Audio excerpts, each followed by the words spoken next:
I have these voices in my brain, and I created them and I hate them, but I ask them to stay. Cause I have this fixation on death, this fixation on change, this fixation on 3 years I grew out of pain, this fixation on sleep, this fixation on you and on me. But who could I be? But I spent 3 years writing poems about a fixation on the past, and she told me it was worth it because she told me it would last. But darling, I'll hold my tongue as I hold you tight, cause forgetting what you think love means is my sleeping pill every night. I remember when you woke up and screamed, maybe our love was just laced with LSD. Cause darling, I'm high on life and you're just high on me. And as I tried my best to read between the lines, her lip-shaped words I tried to interpret as lies, only to see the devil hiding deep inside the details. As Lucifer found his way back into retail, and my dear, he sold us a product we didn't want to buy. But we weren't trying to be original, we were just trying to survive. The voices in my brain tell me it's all in my head, and I'll sleep with one eye open, but I won't sleep till I'm dead. Cause a fair assessment of existence is an inconsistent realist vision of selfish antics, reduced to survival of the fittest, defined by our ability to avoid those carrying any sickness. And these whispers in my head intensify to raspy screams, asking when my skull will explode so they can breathe.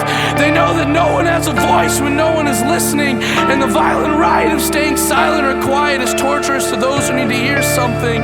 And that violence has its own sort of beauty, and you are my beauty, and you're my violent smile, and you are my violent prayer. And you're not my oxygen, but I breathe your air. Cause these voices in my brain remind me of past mistakes, the beauty I found of being able to say, look what I went through, I survived. But is survival living, or survival just a placeholder for a vacant mind to cut off the threat to coincide with the soil while their blood boils? Cause my biggest fear was never facing death, or even facing what happens after. My biggest fear was never facing anything like that. My biggest fear was waking up in that coffin with these voices chanting a chorus of remorse, a forced abort from the course I had chosen. And now I'm laying here frozen with fear, staring up at a splintering slab of wood paid for with my life savings, buried beneath the earth that grew the weeds that poisoned my family's feet.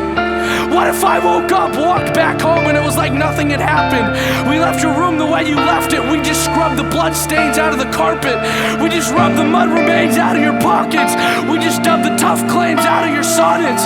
We just evacuated your room and hoped you would too, but your spirit haunted it too long, so we boarded it up, moved along, and watched it become a guest room. A place for the non-permanent inhabitants to exist within this home we created to raise our kid. That was my biggest fear, finding out something like that would happen. Cause the memories that have come with this only cause everything else to hurt deep inside of this dismissed feeling I feel.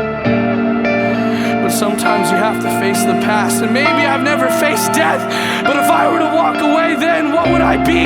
These voices in my head, what would they say and what would they see? Did I survive or am I cursed? Did I die or did I learn? What if I woke up like nothing happened? What if I never wake up? My dear, then what's my purpose? What if I woke up like nothing happened? And darling,